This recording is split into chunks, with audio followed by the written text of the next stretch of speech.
Hello, I'm Dean, and welcome back to Dean's N-Scale Trains. Today I'm back on my Santa Fe Northern layout, working on converting servo motors to running my switches. A servo motor is a very small device. They're very inexpensive, about $2, and they're very easy to use. They're reproducible, strong enough to push even a sticky switch back and forth, but not too strong to cause any damage. In addition to that, I've built a servo controller board, which I will go into. There are several parts to my system that I'm going to go into. First of all, we have the servos. As you can see, I've set one up as a switch motor for each of the switches. Also have the control board, and I'll talk about that, give you a description about how that works. And we have servo holders. This is the final design that I've gone to. As you can see, it just fits down there above the baseboard, so we can work on it if we have to. I don't like to work underneath a layout. The servo sits up in there, has a horn that connects through a wire. The wire passes through a brass tube to the servo, through the switch rod. This was the final design. I went through several designs. This one actually sits on above the baseboard. And again, it holds a servo right there. This design is one that I used in my last railroad. The servo goes in.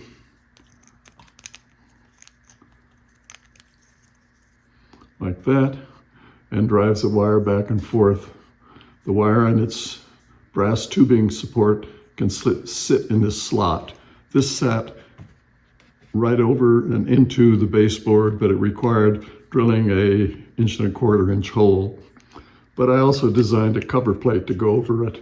And when I put it in place in my last layout, I just covered everything with plaster, making it a little bit difficult to get to. Let me go through this control board that I made.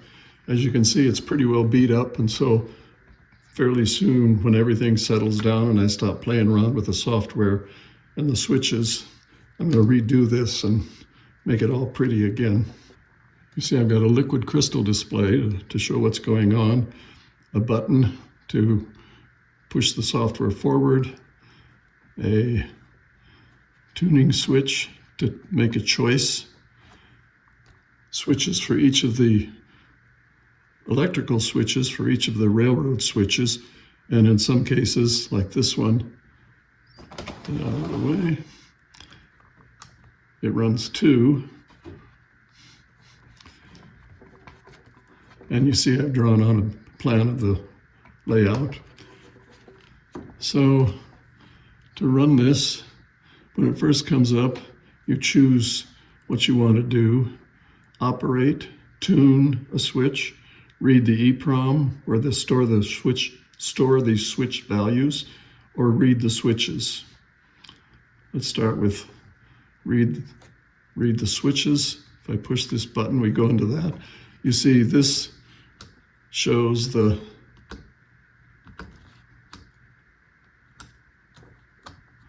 positions of the switches,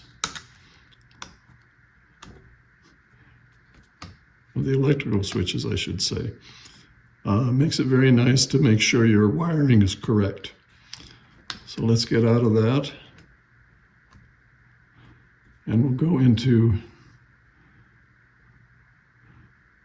read the EEPROM. The values for the various switches are stored in the EEPROM. Here I'm looking at railroad switch number 9. I can read back the values for all of them.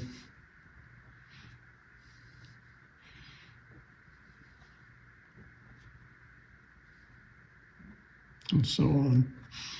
Let's get out of that. Tune I've already demonstrated. And this is the main operation, operate the switches.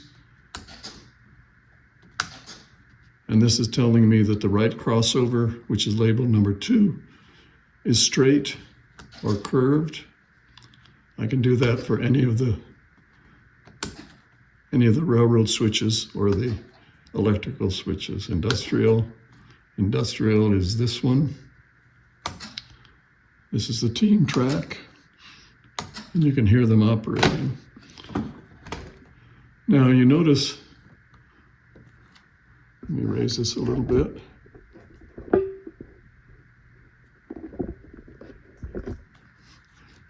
The two crossovers work together. There's a set of crossovers here and over here to the right. One switch operates both. Obviously, you want either turned or straight. Now you hear there's a little hesitation between the two. That's how long the software needs to catch up. Let's go to operate switches. When I throw this toggle, you can see these two switches operate together. Now I want to go into the tune part of the program, push the button. Now I'm going to choose this switch, which is number 6. Left crossover. And it says set the pot to 400. That's an intermediate value. And then you press the linkage. At that point, you adjust the linkage if you need to. Set straight. See, it's moving back and forth. Let me pick the straight position. Set curved. 402. And we're done with that switch. And go back to operate. And if I throw that toggle, it operates those two correctly. Now let me demonstrate another version, another part of this program. Let me go into read the EEPROM. And I can start out with whichever one I want to see. I want to go to number 7 because we just tuned that. We have a value of 392 and 427, so the EEPROM stored things correctly. In a future video, I'm going to go into much more detail about how this is built, if there is interest. So if you're interested in any part of this, the software, the hardware, the files for the supports, so you could 3D print the supports, leave a message in the contacts below, and I'll put some of those out to the subscriber. So I'm going to go through the installation and the tuning of the servo for this turnout. Don't know if you can see this, but I've run 10,000th piano wire through a 16th inch brass tubing. I've attached it to the servo. You see it just slides in there. And now I'm going to glue this down. Take my hot glue gun.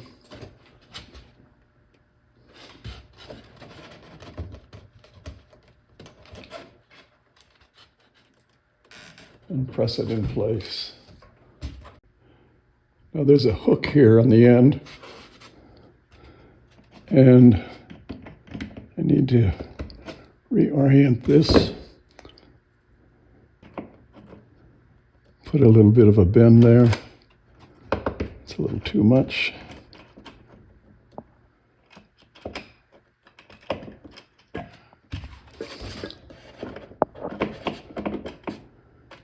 And for this side, I need to put a bend. Try it right there. And let's see if I got enough throw to...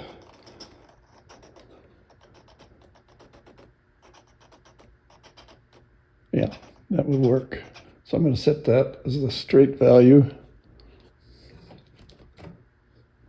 And then I'm going to put in the curve position. Now I'm going to go to operate. Let me see if that, yep.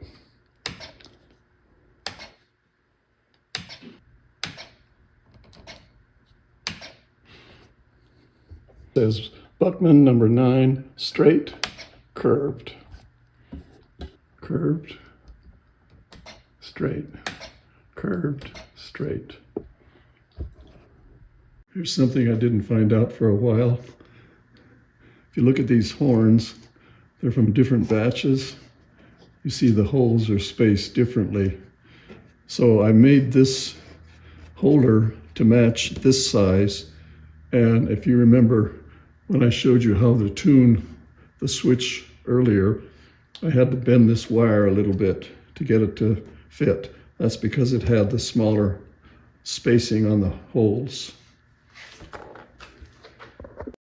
At this point, I'm going to show a series of operational tests running a train back and forth over the switches.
Here's the straight demonstration.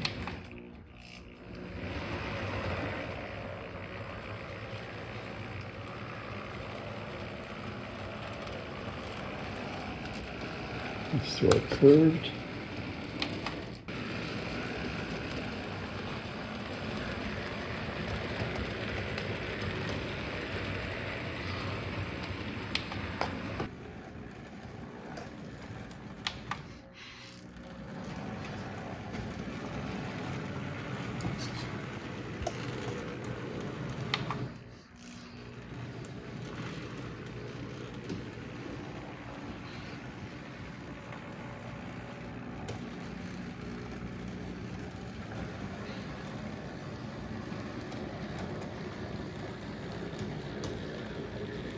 So that's it for this video. If you're interested in how I put this together, the hardware and the software, leave a comment. And in a future video, I'll maybe describe what I did. What's coming up next? If you look back here, I've started to build a mountain. And that will probably be the next video. So thanks for watching. I appreciate it. Please subscribe to my channel, Dean's N-Scale Trains, and leave me a thumbs up. Thanks for watching. I really appreciate it.